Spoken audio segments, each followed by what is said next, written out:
The housing market crunch continues as fall begins. Low inventory, coupled with high interest rates, have created challenges for consumers and the professionals who work with them. My name is Kimberley Haas, and I will be the host of this podcast. We want to share what we are seeing in the hopes that you will participate in future episodes, offering your perspectives and insights. You can feel free to email me anytime at info@themortgagenote.org.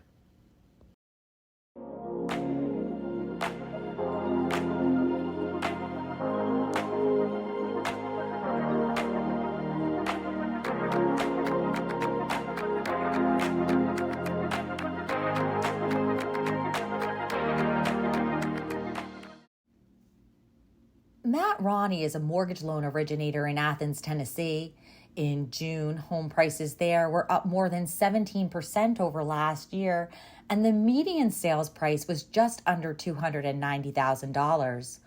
Ronnie said that even in smaller communities like his own, they deal with the same challenges more populated areas across the country face. Affordability is a concern, and a lack of supply of houses for sale remains problematic for buyers who want to live in the area. The overall economy is challenging. I think it's challenging for anybody, no matter where you're at. I mean, we're in rural East Tennessee. I think we face the same challenges that someone in New York City faces. It comes down to affordability right now. Our dollar's not going as farther as it used to, and it's challenging. It's challenging, especially on a big ticket item like a mortgage. I think people are having to make a lot of concessions as far as the house they want to buy because, with these higher rates and higher, prices across the board, their buying power has been reduced. So maybe it's more of settling right now, which is a word I never like using, but sometimes you've got to take a step back, maybe reassess, maybe instead of buying the $400,000 house, now maybe you can only afford the $300,000 house. So that's an issue I think we see locally here, in addition to just supply. We've got a major problem from Middle Tennessee to East Tennessee. I can't speak about West Tennessee too much. I don't do a whole lot over there, but there's a lot of people moving here. There's a lot of people relocating here, retiring here, and we don't have the houses for the number of people that want to live here right now. So that's my biggest problem right now locally, and that's from Johnson City to Chattanooga and everywhere in between. We just don't have enough inventory. Believe it or not, in this market, we're getting back into highest and best offers. We're seeing houses go up, 5, 10, 15,000 above list price right now in this market, just because we don't have enough out there. So when something new hits the market, if it's priced right, you're getting multiple offers. And by the end of the day, that list agent is combing through 10, 12 offers, which is great for a seller. We went from, a seller's market in 2021 to a buyer's market in most of 22. And here, at least in East Tennessee, we're transitioning back to a seller's market again. So it's, again, because of the inventory issue. So those are our two big challenges, inventory and affordability, getting people pre-qualified for what they'd like to get into with a decent payment. Yeah, I think that those are national issues when it comes to affordability and inventory, but inventory can be problematic for different reasons in different parts of the country. Are you having a problem with inventory, Matt, because sellers aren't willing to sell because of high interest rates and lack of inventory? Or is it because there's not been enough building? Yeah, if you bought a house in the last, prior to February of 2022, you probably have an interest rate somewhere between 2 and 3% on average. If you had halfway decent credit, that was attainable. If you're going to buy today, if you're going to sell your house today, that interest rate's going to be possibly 3 times higher.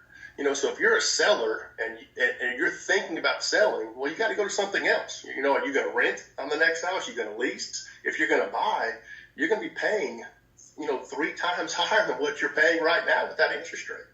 So that's why I think we don't have more houses being listed on the market, as far as existing homes. I think the national builders have finally moved in here. We do have a couple in Knoxville, a couple in Chattanooga, a couple here in Athens, that are helping that. But they're sold as quick as they go on the market. So I mean, it's a good problem to have. But I think, and honestly, we had an issue here, prior to the pandemic with just supply and demand. It seems like since I've been here, since I've been lending in this area, that's always been an issue. There's just never been enough, for the demand of people that want to come in here, especially since the pandemic, especially since then.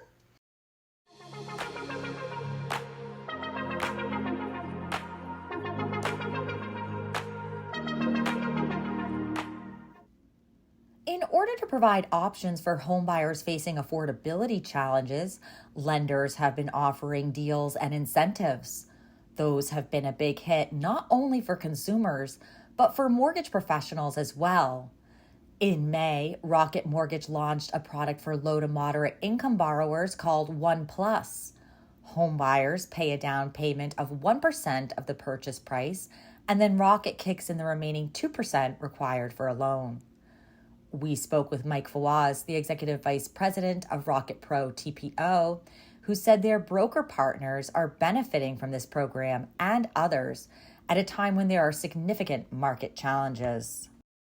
Tell us how that 1% down program is going. I know it made quite a splash in the industry.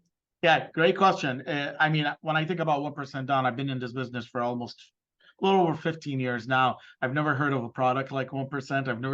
I've never imagined that we'll be able to roll out a product such as 1%.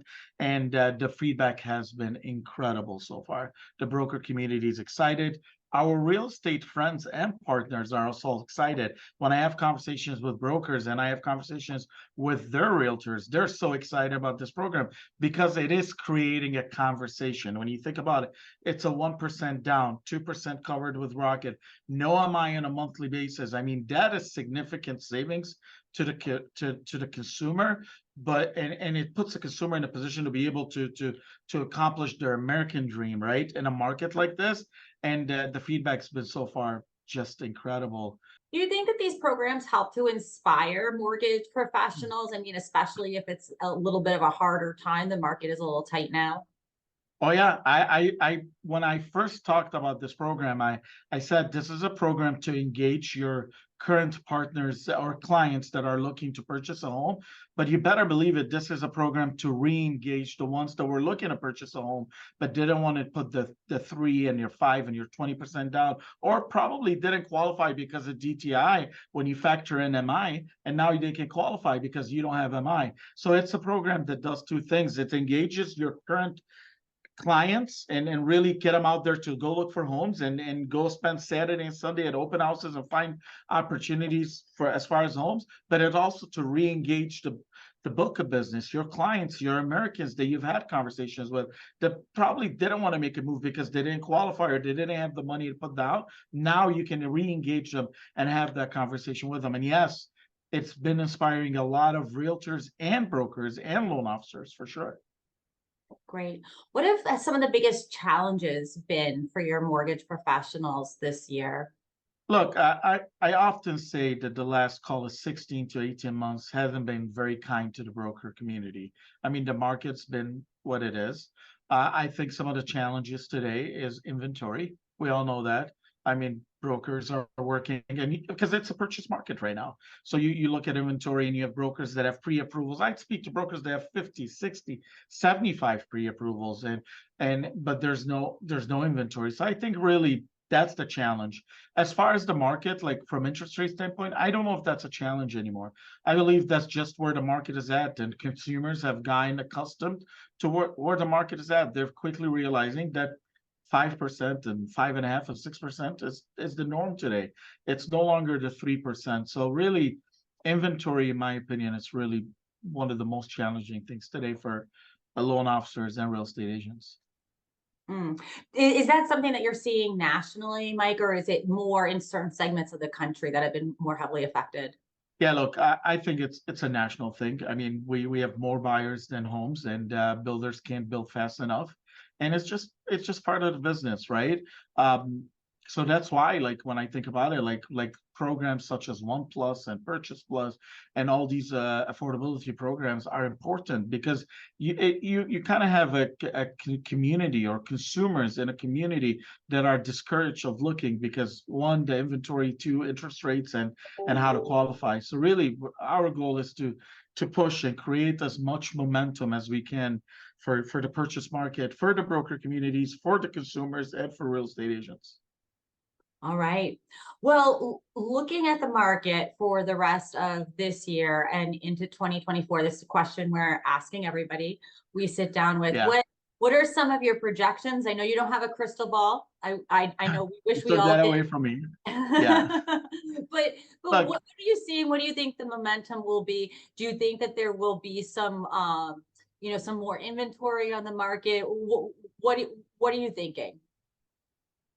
Look, it's funny you ask that question. I get asked that question a lot, and I'm sure, I mean, there's a lot of people that are in positions such as myself that are asked, like, what do you think what the market is going to do?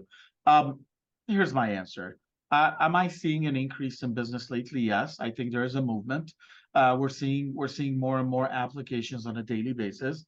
I do believe that the consumer, the American consumer, has starting to understand where the market is at. It took a minute for someone to understand. Are you saying you don't have 3% anymore? No more 2.5%? Are you really serious at 6%? So I think that's settling in now. People understand where the market is at.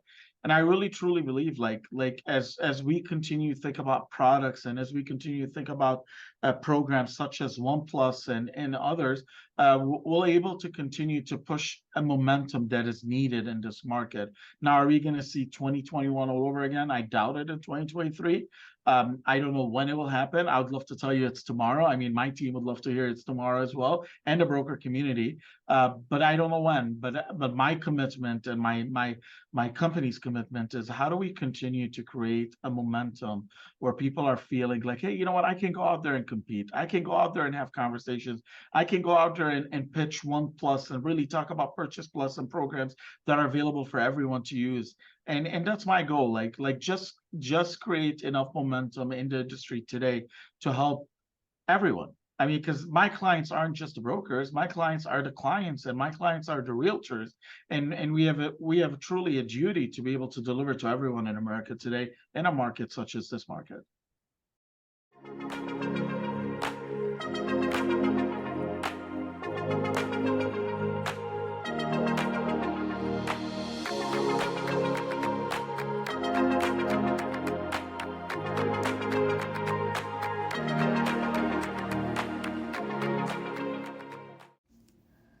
So, how are mortgage professionals finding success in today's challenging environment? Jason Perkins, the co-founder of Bonzo, a relationship management automation provider recently acquired by Mobility Market Intelligence, says loan officers have a competitive edge using their product. Perkins sat down with us to talk about Bonzo's creation and why mortgage professionals should take a personalized approach to messaging. It's interesting. I'm a former loan officer and also built a lot of tech stacks prior to that with large mortgage companies. And we used all of your traditional kind of off-the-shelf marketing solutions and CRMs, and they're fine. There's nothing wrong with them. But we really wanted something that was going to move the needle in our business and create more conversations for our business. We know that the more conversations we create, the more relationships we create, the more opportunity we create. And so we really want to be able to do that at scale. And so with Bonzo, we really were very intentional about the features and the assets that we built into the system, and intentional about the assets that we don't build into the product.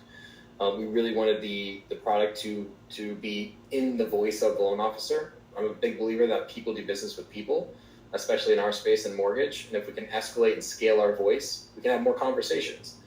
And so for our product, a user can do everything from converting leads to nurturing their past clients in a one-to-one voice that's creating a relationship, to recruiting, to biz dev, setting appointments with real estate agents. So it's easy for us to get into a company, because let's say they do have a contract with another CRM. Well, Bonzo is an amazing tool for recruiting. Bonzo is an amazing tool for building relationships with referral partners, because of that two-way conversational approach that we take in our platform. Easy to text, easy to email, easy to send videos, easy to call, easy to manage your database. And you can do that from an enterprise all the way down to a single user. Tell me a little bit about how your product builds relationships between the loan officers and the realtors out there. We have a broadcast feature, and you can schedule those broadcasts, whether it's email, text, or calls, to go out at a certain given time, right? So every Friday, I could tee up a text message that's personalized to my agent, asking if they need an updated pre-approval this weekend, asking what their plans are, how I can continue and drive conversations and relationships at scale through a broadcast, through a simple broadcast text message that's customized and meaningful. And I see the response come directly into Bonzo. That's the beautiful part, is that it's not just like a short code text message. It's a local number. It's their direct line. It's being sent to those realtors and driving those response rates. And again, those responses are coming directly into Bonzo, where they can see that right in front of them. As a former loan officer, what advice do you have for people who are out there that, you know, they understand that they need to be creating these conversations and using these sorts of products, but maybe they're a little bit timid, or they're afraid that, you know, they live in a small town and the people in their town might not like that, you know what I mean? Like, they would rather have the face-to-face or the more, you know, organic conversations. What advice do you offer loan officers that just for whatever reason may be a little bit skeptical about getting on board with newer technology? Well, I'll say this. People care less about us than what we think they do. A lot of us have hesitancy to reach out because we're afraid of what they'll think about us. But at the end of the day, I'm not laying in my bed wondering why that person texted me at night, right? We're all consumed with our own worldview. So I think getting over the fear of outreach hesitancy, that puts a lot of us behind the eight ball in the sense of not being able to take action and make the moves that are most necessary for our business, especially for newer agents or loan officers, excuse me. I hear this all the time, right? It's like loan officer, they go to their desktop or computer and they look at their to-do list, and they always start with the things that are less likely to move the needle in their business, right? They do cleanup work, they do admin work, because there is friction with being vulnerable. There's friction with putting yourselves out there. There's fear of that.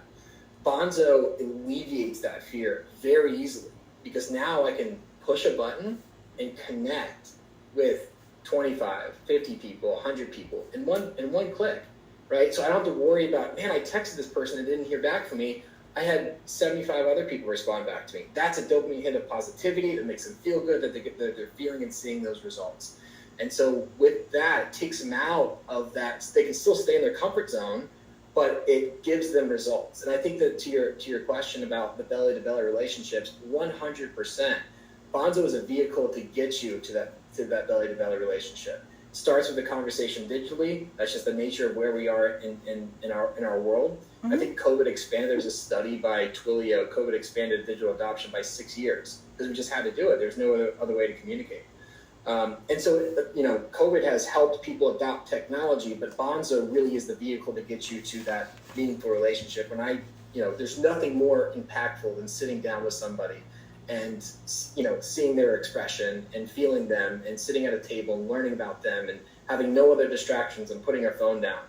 But that right there is hard to get to, right? And so we need to have a vehicle that's going to get us there.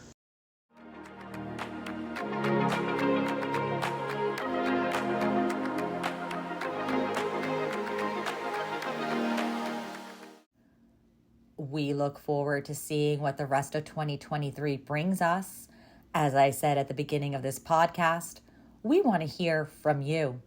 Please feel free to email me at info@themortgagenote.org. Once again, my name is Kimberley Haas. Have a great day.